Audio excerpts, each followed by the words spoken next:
ఎంత విశ్వాసంతో ఉన్నానంటే అంత ప్రార్థనలో ఉండేది అన్నప్పుడు నేను బాప్టిజం తీసుకుంటాను అనగా 3 నెలలు క్రమంగా నేను చర్చికి వెళ్ళేదాన్ని.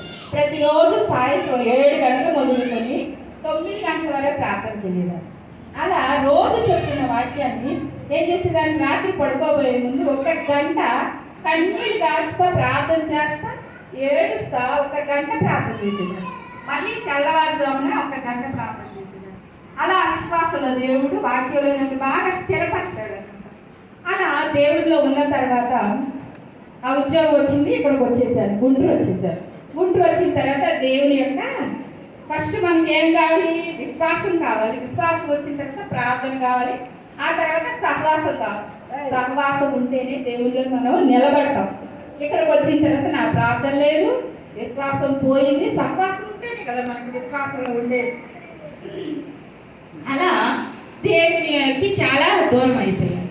దూరం అయిపోయిన తర్వాత ఇంకా ఏమైంది, ఇంకా చాలా చోట్ల ఇక్కడికి వచ్చిన తర్వాత ఇదిగో ఎక్కడని అక్కడని చాలా మందిరాలకి తిరిగాను.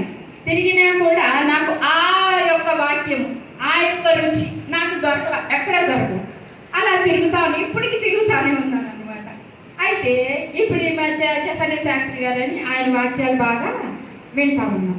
అయితే అప్పుడు ఒక మాట ఎస్తేరామ్ గారు చెప్పారు, మోషేతో మాట్లాడింది అక్కడ దేవుడు, చెప్పండి, మండుచున్న పొదలోంచి మండుచుంది కానీ కాలిపోవట్లేదు ఏంటి అని చూడటానికి వెళ్ళండి.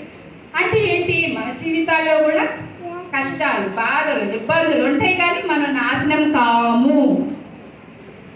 అది నాకు బాగా ఆ రోజు బాగా అర్థమైంది అనమాట. అప్పుడు నేను దేవుణ్ణి బాగా అడుగుతూ ఆయన సన్నిధిలో ఇంకాను ప్రార్థన చేసుకుంటూ ఉంటే ఇంకా దేవుడు అనేక వాక్యాల ద్వారా మాట్లాడుతూ ఉన్నారు. అయితే ఇప్పుడు నేను ఈ విషయంలో ఇక్కడ ఈ బిడ్డలకి ఈరోజు బాప్టిజం తీసుకున్న బిడ్డలకి నేను ఒక మాట చెప్పాలనుకున్నాను. మనం ఏ కష్టాలు వచ్చినా, ఏ ఇబ్బందులు వచ్చినా కానీ నాశనం అయిపోవు. ఎందుకంటే పౌలు గారితో కూడా అంటున్నాడు, ఏమంటున్నాడు, అయ్యా నా యొక్క బలహీనతలో నీ కృప పరిపూర్ణం అవుతుంది నాకు అని.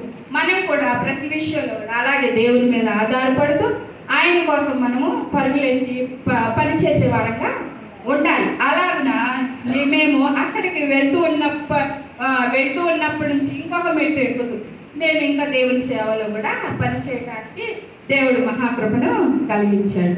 అయితే నేను ఇప్పుడు ఏం చెప్పాలనుకున్నానంటే, మనము దేవుడిని ఏదైనా అడగాలంటే సుఖం కోసం అడగకూడదు, సౌఖ్యంగా ఉండటానికి అడగాలి. అది ఎక్కడ ఉంది అన్నమాట.